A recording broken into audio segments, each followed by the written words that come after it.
about retail formats and its trends in this video. Different formats of retailing industry is available around the globe.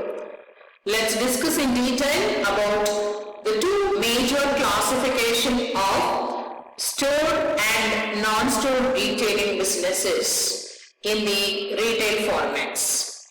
Let's go deeper into this video and get knowledge about various forms of retailing business in and around the globe.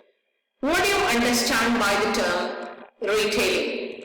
We might have been discussed a lot of things about these terms in the earlier videos, but for a glimpse, what are the things which is happening? Let's go deeper into the trends first.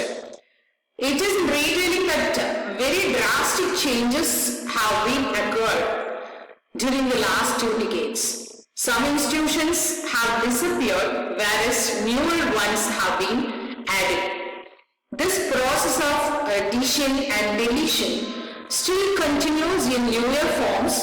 There are large-scale retail shops together with very small units, both working simultaneously. They have from hawkers and peddlers who have no permanent place. They will be moving on the streets, or they may be standing in bus stops and they may be selling their products. And also well-organized, settled retail shops like chain stores, departmental stores, etc. are also available in the recent trends. So when you talk about the types of retail formats, we know a lot of examples of store retailing. There will be a place where the retailing is going on. Example I gave you, the supermarkets, departmental stores, chain stores, etc. What is the non-retail or non-store retailing? A large majority, about 80% of retail transactions are made in stores. This is a known fact. However, a growing volume of sales is taking place away from stores. Retailing activities resulting in transactions that occur away from a physical store are called as non-store retailing. That means they don't have any proper places, or they don't have any proper sales portfolio strategies, nothing. So it is estimated that non-store sales accounts are almost 20% of the total retail trade and total retail industry contributions. So you can see that the shop floors of retailing units will be like that. The display walls will be around that, and there will be a separate place for the back house, and there will have for a storefront where you will have parking facilities, then you will have a cash counter. Typically you have to think about the retail stores where you will be often visiting and conducting the business of retail. And the format, when you are talking about the merchandise lines, based on the merchandise lines carried by the retailer, the different types of retail stores are available, which includes furniture stores, home furniture, fittings, furnishings. Then you will have automotive dealers, electronics and appliances stores, lawn and garden equipment, supplier stores, and then grocery stores, specialty food stores, beer, wine, liquor stores, health and promotional care stores, gasoline stations, clothing stores, shoe stores, jewelry, luggage, leather goods stores, sports events and sports goods and accessories, hobby, musical instrument stores, bookstores, news dealers, departmental stores, general merchandise stores, florist and bouquet specialist shops, chocolate specialist shops, and then you will have office supplies, stationaries, gift shops and gift stores, separate shops for the pen alone will also be available nowadays, and building material, construction materials, supplying dealers, and used merchandise stores and other miscellaneous retail stores are available. So these are all the various types of retail stores which is having a store format, are having a specific place of operation or the location of operations. The major types are departmental stores, specialist stores, categories killers, convenience stores, supermarkets, superstores and hyperstores, catalog shops, discount stores, factory outlets. So these are all the things we are going to discuss in detail about store retailing today, and especially the departmental stores. Department stores you might have been often visited and witnessed it. It is a multi-level store. At one time 6 or 7 stores stories were common, but today there tend to be from 2 or 3 stores. Department stores offer width and depth in the product range so that almost every shopping need can be met. And department stores in principal cities, that is major cities around the world, are not only retailers, they also act as tourist attractions and sources of entertainment. You can see that very big malls they are constructing in Dubai, and when you are going for European countries, Singapore shoppies, Malaysian shoppies. So all these places you can see people are going even for tourist attractions and retailing business. And these are larger scale retail stores selling under one roof, and one control a variety of goods divided into different departments, each of which specializes in an individual merchandise. Converse is of the opinion that a department store is a retail shop handling several classes of goods, including fast-moving consumer goods, FMCG products, each class being separated from others in management, accounting and allocation also. The important characteristics, what we are going to discuss about in this are the features of the retailing business, or we call it as the character of defining a retail format, how a departmental store will be, how its operations will be. We discuss that points in detail. So they are integrated stores performing operations in addition to other retail stores such as wholesaling. And these stores are distinguished by the nature of goods they sell and not by the varieties they keep. For example, the drugs, the pharmacies and variety stores carry a wide variety of goods. These type of store is a horizontally integrated institution. It brings together under one roof a range of merchandise offerings comparable to the combined earnings of many stores specializing in single or fewer merchandise items. And goods are divided into different classes with different locations, and the management within the store itself is also one of the major characteristics of the departmental stores. And when you are talking about what are the things they will do for the customers, or what are the merits or the demerits of these type of departmental stores or the organizational setups, let's go deeper into that concept. Customers can do all these purchases under one roof. This is a major advantage, and it appeals to people of all walks of life. Whoever the people, those who are going inside the organization, will get all sorts of goods which they needed. For example, biscuits, chocolates, or cosmetics items, food items, textiles, apparels, all those slippers, everything, all the customers will get under one roof. The large department stores buy in large quantities and receive special concession or the discount in their purchases. Many of them purchase directly from the manufacturer, and hence the middleman's charges are eliminated. So they will also provide very cheap or discounted prices also for these type of consumers or the customers. When customers enter the store to deal with one department, they are reluctantly induced by the arrangements and advertisements which the display of goods they are offering to make purchases in other departments as well. This is a type of impulse buying is going on in these type of departmental stores. And the third advantage is that the organization is too large to provide expert supervision of various departments for the adoption of a liberal credit and delivery service for large scale advertising.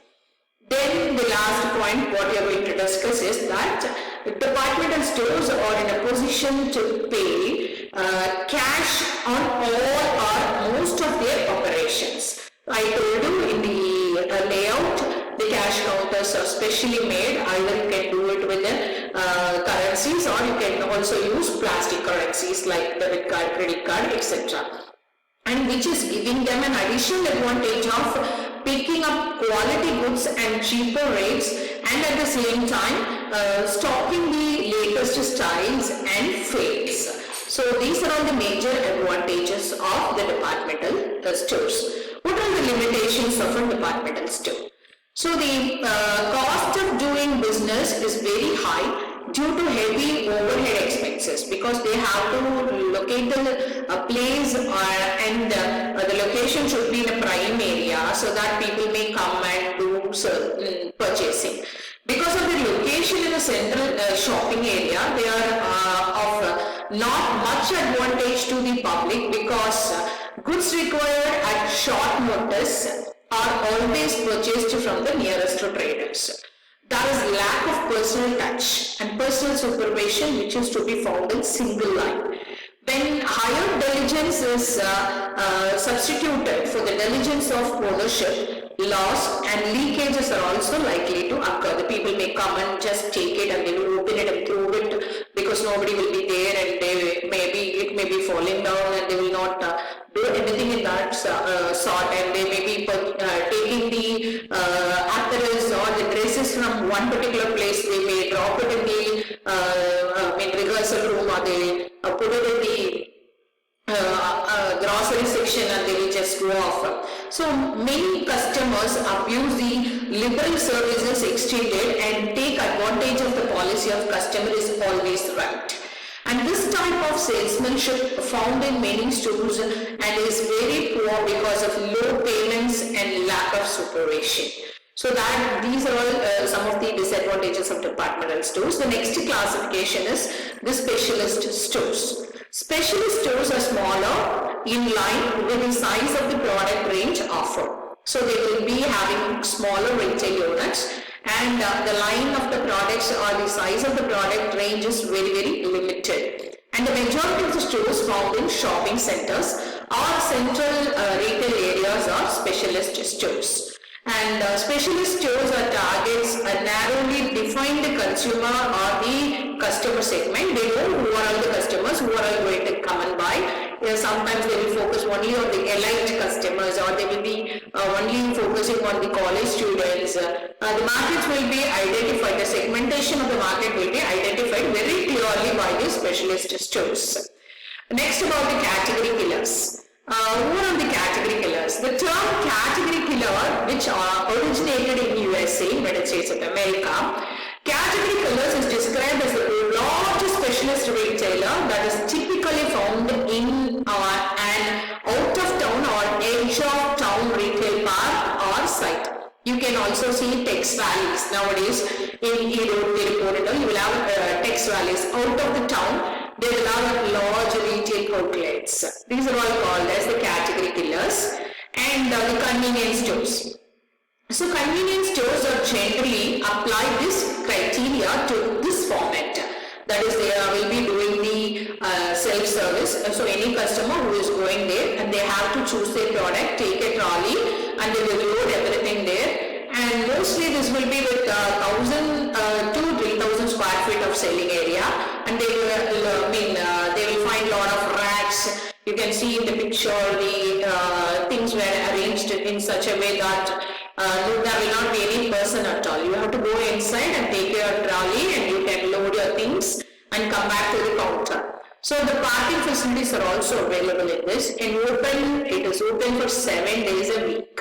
So the wide range of goods will be available in your convenience stores, and this concept is very famous nowadays. It's a very important characteristics of this convenience store is the self-service, and it is also having a parking lot, and a wide range of products will be available for the consumers. The next model is the supermarkets or superstores or the hypermarkets model. So this is gaining importance. Kotler defines a supermarket as a departmentalized retail establishment having 4 basic departments. What are the 4 basic departments Kotler defines is self-service grocery items, meat, produce, and dairy plus and other household departments, and doing a maximum business in these 4 areas according to Kotler. It may be entirely owner operated or have some of the departments leased on the concession basis. So Kotler is giving a very important definition here that it may be owner operated or it may be of leased on concession basis. So leasing activity is also going on in the supermarkets. So that should be kept in mind. Supermarkets or superstores and hypermarkets, store concept imported from the USA in the 20th century, and it is based on principal method everyday goods. That is what the principle of or the main feature of supermarkets. Everyday goods, what are the need of a particular person or a citizen or a consumer, all these everyday needs will be kept there in the form of goods, and the customers will come and buy it. Instead of requesting products over a counter, it allows the consumer to get involved with the product prior to purchase. So the space and the labor saving factors allow the retailers to offer a wider choice of product and at a lower prices also. Supermarkets, superstores and hypermarkets can be considered in the same like a family of retail formats. In that the stores are self-serviced. Once again, you have to underline the point, it is self-service like the convenience stores. The next important category is that they are usually located in or near a primary or the secondary shopping areas, but always in a place where parking facilities are available, and they also use mass display of merchandise. They normally operate such units in cash handling, cash and carry stores. The main speciality or the main features of the supermarkets are that they are usually located or near a primary or the secondary shopping areas, and they are having a mass display, and they are operating in cash and carry stores. They make their appeal on the basis of low price, wide selection of merchandise, nationally advertised brands and convenient parking facilities. They operate largely on a self-service basis, just like convenience stores, with a minimum number of customer services. Right? These are all the major features or the characteristics of supermarkets. Then advantages of supermarket. Supermarkets have the advantage of convenient shopping. So just like a convenience store, the supermarkets are also providing a self-service. So it is a convenient shopping atmosphere, permitting the buyer to purchase all his requirements at one place. The markets can sell at low prices, and their limited services feature is also combined with large buying power and the willing to take a low percentage of profit margin. The shopping time is considerably reduced. Supermarkets also stock a wide variety of the items, so you can purchase all the items in one one roof. So that is the major advantage. So you can see that the three major advantages of supermarkets is, one is convenient shopping, and they can sell at low prices, and they are considerably reducing your time and your variety of stock of wide variety of goods. And that will be suiting for all the customers, those who are stepping into the supermarkets. What are the limitations of the supermarkets? There are a lot of limitations which is available in the supermarket. Number one is customer services are practically absent because it is a convenience store like structure, self-service. So convenience services, customer services are practically absent, and the product which require explanation for their proper use cannot be dealt in through the supermarkets. And another limitation of the supermarket is the exorbitantly high administrative expenses. And a large and extensive area required for a supermarket is not available cheaply in important places. So the rent of the particular building will be very, very high. That is adding overhead cost to the owner. So in turn that will be reflected in the products also. The catalog stores. In the catalog stores, very little product is displayed in the outlet in comparison to the range or as well as whole. The catalogs are available for customers as usual to browse through, and in today's era of flexible shopping methods, the catalog shop is cost-effective way. So you can see only the catalog and you can find out what all the sample which is available there, and you can test the material, texture, everything. And then you can see the catalog for the further things like jewelry shops are doing this, and cloth centers are doing this, and even the electronic goods, sometimes it will be like that. You have to order it and you can get it, or you can see the catalog and you can get materials based on your specifications. It may be ready-made or it may be customized. So both the things are available, and you can look at the catalogs and you can get those type of things in these type of catalog stores. And in today's era, the flexible shopping methods, the catalog shop is a cost-effective way because they don't want to invest more on the stocks. The format, however, introduces some problems in terms of product interaction and display because of the reliance on the catalog for representation rather than the real products. And then when you are talking about the catalog stores, so you can get a wide variety of things, and after getting the confirmation from the consumers, they can go for manufacturing sometimes. And discount stores. A discount store is a retail store that sells merchandise at a price level that is lower than typical high street stores. So the discount stores uses an everyday low pricing policy where discount prices remain constantly low, and they will be keeping only low price products rather than the high low pricing policy. Usually people will be keeping it with the high prices, and then they will get a bargaining from the customer and they will reduce the price. But that will not be there in the discounting stores, where the prices only drop at the promotion times. So this is what the discount stores talks about: 20% sale, 50% sale, early offer, all those things. So the discount houses, these are large stores freely open to the public and advertising widely. The RD sale you might have been witnessed, 20% discount, 30% discount, 50% discount. So get to buy one free. So all those things. They are self-service and general merchandising stores, and they carry a wide assortment of products of well-known brands, appliances, and housewares, home furnitures, sports items, and clothing, toys, and automotive services, etc., etc. And they complete in low price, and they on the basis of that they will operate on a relatively low market, low margin, and a minimum number of customer services.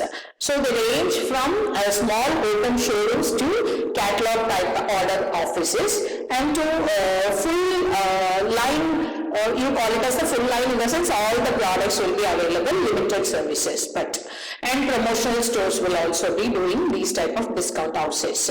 They buy their merchandise stocks both from the wholesale and distributors, and directly from manufacturers in few cases. Right, then factory outlets. So the factory outlets are giving an opportunity for the customer, especially the very big brands. They will open their factory outlets, where they will be dealing high branded products which may be out of stock, or some damages, or smaller modifications which will be available, least stock or stock clearances. So all those things, what are the products which they want to sell it out, sometimes they will be selling it in the factory outlets.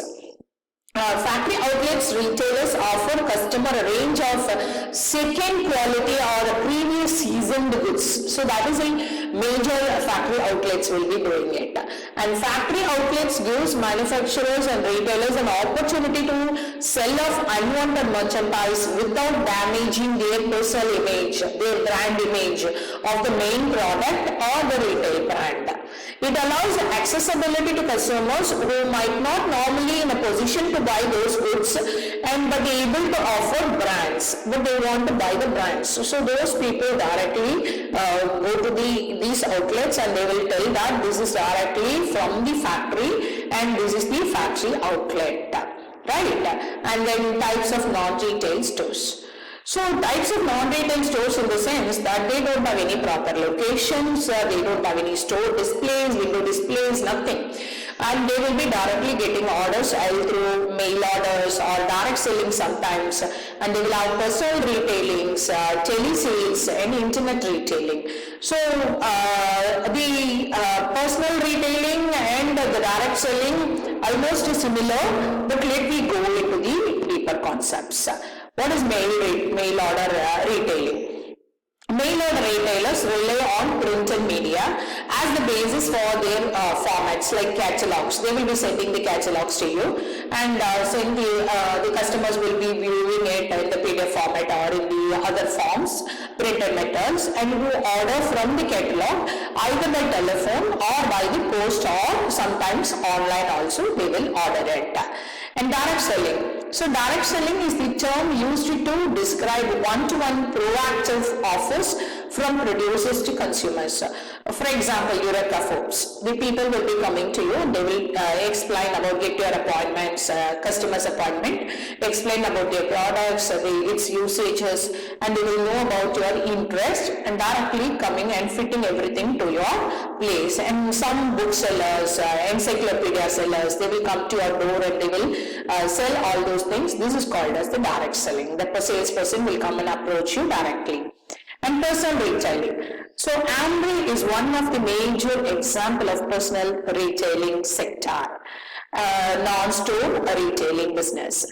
Under personal retailing sellers not only earn commission on sales, but also on the people they pursued to join the organization. They will make other people as their agents indirectly, getting some commission on sales and also some sharing of profits, and in turn they will be selling the products of Amway to the other product, just like a multi-level marketing styles. Telesales, as we all know that nowadays we are getting different types of calls, calling from such and such bank, you want a loan, or we are calling from so and so institute, your child may be asking for a clarification or a model class, or some may be calling and telling that we are offering so many varieties of products, where shall we come to your home and we will be displaying it to you, and the jewelries can be repledged, or we can come and take measurements from your home and stitch and give apparels. So these type of telecallings we will be getting it, and product offerings are made by a personal telephone call from a seller to the consumer. And this one of the main strategy what they are following is they will have a customer details in their hand or in their database. When I am ordering a cake for my birthday, the data will be loaded, and the next time the bakery owner or the people from the bakery manager will be calling and telling, congratulations madam, and we are ready to provide you the cake for this year birthday also, so please place your orders. So this is through calls they will be making the sales. And the telephone is the common method of consumer response to non-store retailing offerings, and so with call centers playing an increasingly major part in many retail transactions. And the next is the internet retailing. Nothing to talk about it, because everybody at least once in a day or once in a month or once in a year, any one of person in our family is nowadays doing orders on the retail of online. The internet provides a channel of discovery for the consumer and a wide variety of products, providing home shopping services for a wider target market for the retailer. And the internet is also an efficient home shopping device, enabling time poor or less mobile consumers to order and take delivery of routinely purchasing items such as basic grocery items or household items. So online retailing is now playing a crucial role, even though it is not having any particular stores, displays, legends. Flipkart and Amazon is doing amazing. So eBay is excellent. That is what we can quote here. Naptol is doing normally well. And to conclude, retailers may be classified by form of ownership and key marketing strategies, and also the types of retailers distinguished according to product assortment, price, customer service levels. And mature situations such as department stores, discount houses and supermarkets face strong challenges and competitions from new competitors. Particularly chain stores or multiple shops in various product categories are facing giant competition. That is what I can say, that Walmart is coming and influencing all the hawkers and peddlers in India. They are threatening. Reliance Smart is doing well. Big Bazaar is trying to enter into the market in major and mini cities. And 5 major forms of non-store retailing such as direct selling, the telemarketing, automatic vending machines nowadays you can see everywhere online. Coke is the best example that the automatic vending machines are available, and you can also see in schools and colleges the automatic vending machines with snacks, snack items. Online trading, online retailing and direct marketing are discussed already in detail. These are all the 5 major forms of non-store retailings, and each type has its own features, advantages as well as drawbacks. So franchising is also one of the model particularly growing drastically in India. Yeah, so in this lesson, all these points were discussed in detail. Any doubts can be clarified with your forum sessions and through live webinars. I hope this session might have been useful to you, not only now, even after you finish your degree. Whenever you want to know about any of these types, retails, farm stores and non-farm stores, you can come to my video and listen to my lecture.